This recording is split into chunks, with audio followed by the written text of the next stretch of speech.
आज वज़ीर-ए-आज़म के मशीर ख़जाना हफीज़ शेख साहब ने एनुअल जो इक़्तिसादी सर्वे है, इकनॉमिक सर्वे पेश कर दिया है और उसकी एक बड़ी अहम हाईलाइट ये है कि पाकिस्तान में गधों की तादाद में इजाफ़ा हो गया है। जो पिछला जो इक़्तिसादी सर्वे था उसमें गधों की तादाद 54 लाख बताई गई थी और अब जो आज इक़्तिसादी सर्वे जारी किया गया उसमें गधों की तादाद 55 लाख हो गई है। इसका मतलब है पाकिस्तान में गधों की तादाद में मुसलसल इजाफ़ा हो रहा है। तो ये क्यों हो रहा है इस पर बात करेंगे, लेकिन हफीज़ शेख साहब ने यह भी बताया है कि आइंदा बजट में कोई नया टैक्स नहीं लगाया जाएगा। ये उन्होंने बात कर दी है, बड़ी अहम बात है। लेकिन उनके और भी साथी हैं, पिछले दिनों में उन्होंने भी बहुत सी अहम बातें की हैं, बड़े वादे किए हैं। सिर्फ 48 घंटे पहले यानी आज से 2 दिन पहले हमारे इसी प्रोग्राम में वज़ीर पानी जनाब फैसल वाडा साहब जो हैं उन्होंने कैबिनेट के हवाले से बताया था कि वज़ीर-ए-आज़म ने हुक्म दिया है कि 48 घंटे में पेट्रोल का बहरान जो है उसको ख़त्म किया जाए। क्या कहा था उन्होंने, ज़रा सुने। अवाम को ये बता दें कि क्या अगले 24 घंटे में पेट्रोल मिलेगा लोगों को या नहीं मिलेगा। 48 घंटे मैक्सिमम, लेकिन जो इसके अंदर मुलव्विस है उनके जो आज तक हिस्ट्री में नहीं हो, जो टॉप माफियाज उनके लाइसेंस कैंसिल हो सकते हैं, उनको सजाएं हो सकती हैं, उनके ऊपर अरेस्ट हो सकते हैं। आज का फेडरल कैबिनेट ने 48 घंटे की डेडलाइन दी है, टेंटेटिव 48 घंटे जो किसको दी है? नेचुरली जिनकी मिनिस्ट्री हैं वो आगे सब चीज़ें एग्जीक्यूट करेंगे। उमर अयूब साहब, नदीम बाबर साहब को कहा कि इसके ऊपर जो इसके साथ रिलेटेड जो भी लोग हैं उसमें अगर वजारत के अंदर भी कहीं कोताही हुई है तो उसके लिए ये ऑर्डर्स नहीं हुए कि जी इसकी इंक्वायरी होगी, स्ट्रेट सस्पेंशन होगी। स्ट्रेट सस्पेंशन होगी। स्ट्रेट सस्पेंशन की बात की थी फैसल वाडा साहब ने और 48 घंटे गुजर चुके हैं और आज उमर अयूब साहब जो हैं उन्होंने ये नहीं बताया कि पेट्रोल का बहरान ख़त्म हो गया। आज उन्होंने क्या कहा, ज़रा उनकी अपनी ही ज़ुबानी सुन लें। और अगले 3 दिनों तक इंशाल्लाह ये पेट्रोल की सिचुएशन जो है ये बेहतर हो जाएगी, क्योंकि उनके ज़खायर जो है हमें मिल चुके हैं, FIRs रजिस्टर हो रही हैं, लोगों को अरेस्ट भी किया गया है और इस वक्त भी ऑपरेशन जारी है। तो अब उन्होंने मज़ीद 3 दिन आगे काम जो है वो पहुँचा दिया है। तो ये जो आज हफीज़ शेख साहब ने जो वादे किए हैं, इन वादों पे हम कितना एतबार करें। और एक और बहुत ही अहम तरीन चीज़ है और वो ये है कि ये हुकूमत और अपोजिशन जो है इसकी सियासत उस वक्त बचेगी जब ये हुकूमत और अपोजिशन बचेगी।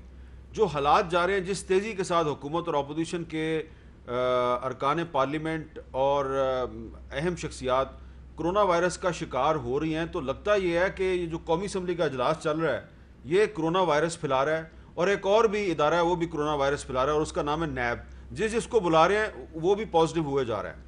तो क्या पाकिस्तान में अभी हम इतने एडवांस नहीं हुए कि हम कौमी असम्बली का इजलास जो है वो ऑनलाइन बुला लें? और ठीक है, काफ़ी दिन का इजलास हो गया है, लेकिन अब वर्चुअल इजलास की तरफ जाएं, इस पर भी बात करेंगे। हमारे साथ मौजूद हैं जनाब फवाद चौधरी साहब, वफाकी वज़ीर बराए साइंस और टेक्नोलॉजी, जनाब मियाँ जवेद लतीफ़ साहब, मुस्लिम लीग नून के सीनियर रहनुमा, और कराची में मौजूद हैं सिंध हुकूमत के वज़ीर इत्तलात सैयद नासिर हुसैन शाह साहब।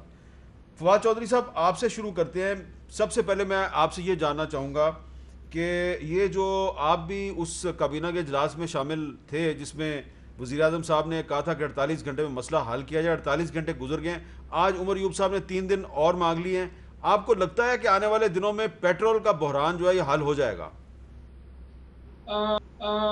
देखिए, नहीं, खैर वो मैं तो उस इजलास में शरीक नहीं था, लेकिन जो तफसीलात आई थी वो तो हर जगह पे छपी हैं।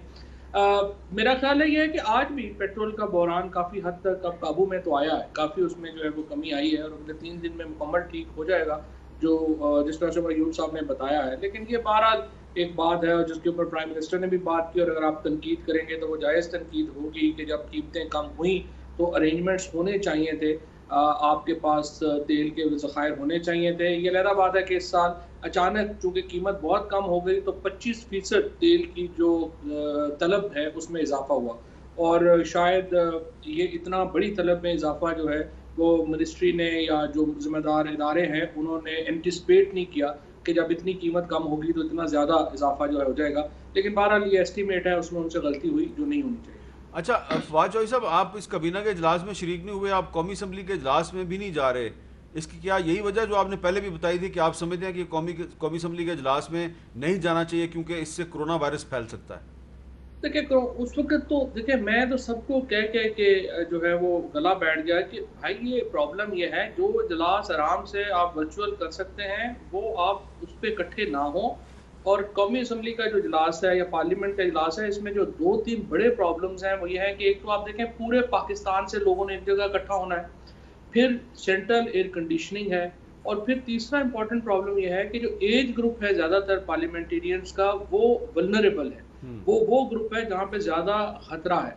और अनफॉर्चुनेटली वो बात जो है वो सुनी नहीं गई। अब आप देखें लाइनें लग गई हैं और लिटरली 1/3 ऑफ द पार्लियामेंट जो है वो कोरोना से इफेक्ट हो गई। और मुझे लग रहा है कि बदकिस्मती से इस इजलास के बाद आप देखेंगे, या ये इजलास अगर और चलता है 4-5 दिन तो ज़ाहिर चलना ही है, अभी बजट कल होगा, उसके बाद एक दिन की ब्रेक देके इसके बाद आप देखेंगे कि ये मुझे लगता है कि मेजॉरिटी ऑफ दी जो पार्लियामेंटेरियंस हैं वो एक्चुअली कोरोना की वजह से शिरकत ही नहीं कर पाएंगे। तो फवाद साहब, आप कल बजट इजलास में जाएंगे? नहीं, कल अब तो देखिए ना, अब कोई हालात ही नहीं रह के जाने के, आराम से बजट तकरीर टीवी पे सुनेंगे और दाद देंगे। अच्छा, अब नाज़िर हुसैन शाह साहब, ये बड़ी अहम बात है, ये फवाद चौधरी साहब फेडरल मिनिस्टर हैं लेकिन लॉजिक की बात कर रहे हैं कि अगर कल के इजलास में ये गए तो ख़तरात बढ़ सकते हैं, तो ये कह रहे हैं कि मैं तो घर पे बैठ के इजलास सुनूंगा। क्या सिंध हुकूमत जो है, शायद आप 17 जून तक बजट पेश करें, वर्चुअल इजलास के बारे में आप गौर नहीं कर सकते? चले वफाकी हुकूमत नहीं कर रही, कौमी असम्बली नहीं कर रही, सिंध असम्बली जो है कोई मिसाल कायम कर दे। बिस्मिल्लाहिर्रहमानिर्रहीम, अल्लाहुम्मा सल्ली अला मुहम्मदिन व आले मुहम्मद।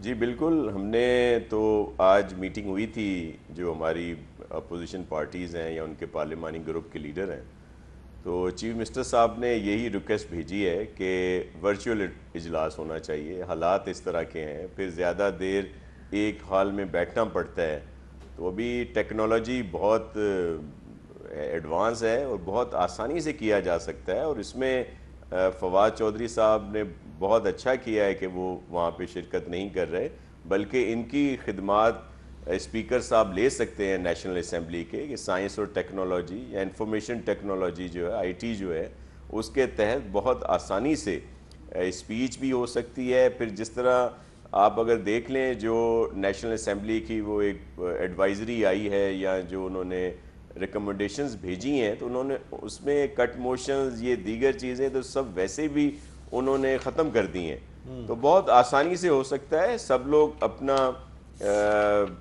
स्पीचेस भी की जा सकती हैं। एक तो ठीक है उन्होंने कोई 25% रखा है कि जो उसमें अटेंडेंस होगी, तो वो भी एक अच्छी बात है, लेकिन ये वर्चुअल वाला सबसे बेहतर है इन हालात में। और इंशाल्लाह हमें पूरी उम्मीद है कि हमारे जो पार्लिमानी लीडर्स हैं मुख्तलिफ पार्टीज़ के, वो भी इस पर ज़रूर आमादा हो जाएंगे। और हम लोग तो यहाँ पे इंशाल्लाह आपको दिखाएंगे कि सिंध असम्बली में बजट जो है वो वर्चुअल उसमें पेश होगा और सिंध गवर्नमेंट इसमें अपना पूरा किरदार अदा करेगी। अच्छा, अब जवेद लतीफ़ साहब, मेरे सामने एक लंबी आमिर मीर साहब, एक मिनट, मैं सिर्फ ये कहता था कि नासिर अली शाह साहब ने बड़ी अच्छी बात की है कि सिंध असम्बली और सिंध गवर्नमेंट तैयार है। तो हमारे पास साइंस एंड टेक्नोलॉजी में हमारे पास तमाम जो टेक्नोलॉजी है वो बनी हुई है, और हम ministry of science and technology को अगर आप हमारी खिदमात लेना चाहें, सिंध गवर्नमेंट अपनी अपडेट करने के लिए टेक्नोलॉजी को और अपनी वर्चुअल इजलास को, तो वो हम हाजिर हैं आपको ये तमाम खिदमात देने। जी बहुत शुक्रिया जी नाज़िर शाह साहब, आपने बहुत शुक्रिया चौधरी साहब का, पेशकश कबूल कर ली। अच्छा, अब चौधरी साहब फिर एक फॉलोअप क्वेश्चन आंखों पे सर। चौधरी साहब, एक फॉलोअप क्वेश्चन है कि आपने सिंध हुकूमत के वज़ीर इत्तलात को ऑफर किया है ministry of science and technology की तरफ से कि हमारी सर्विसेज ले लें, उन्होंने आपकी सर्विसेज कबूल कर ली हैं, तो प्लीज़ आज आप कौमी असम्बली के स्पीकर जो हैं असद कैसर साहब, उनको भी हमारे प्रोग्राम के जरिए सर्विसेज पेश कर दें। हो सकता है उनको भी आपकी बात सुन के कोई अपने साथियों पर रहम आ जाए।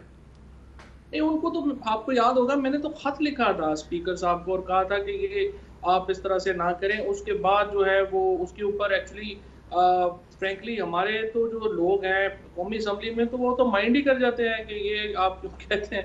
और ये इजलास वर्चुअल आपने देखा, ख्वाजा आसिफ साहब ने, शाहिद खाकान अब्बासी साहब ने, एहसन इकबाल साहब ने तो बाकायदा जो है उसकी मजम्मत ही कर दी, और फिर हमारे लोग भी कीन नहीं है। और फिर जो कमेटी बनाई गई वर्चुअल इजलास कराने के लिए, उस कमेटी में ना IT मिनिस्टर को शामिल किया गया, ना साइंस मिनिस्टर को शामिल किया गया। तो और वो मुझे बताइए कि अगर जिन्होंने करना है आप उन्हीं को शामिल नहीं करेंगे तो उससे क्या सीरियस कमेटी आपने बनाई है जी बच्चों के इलाज के लिए? अच्छा, तो ये तो सीरियस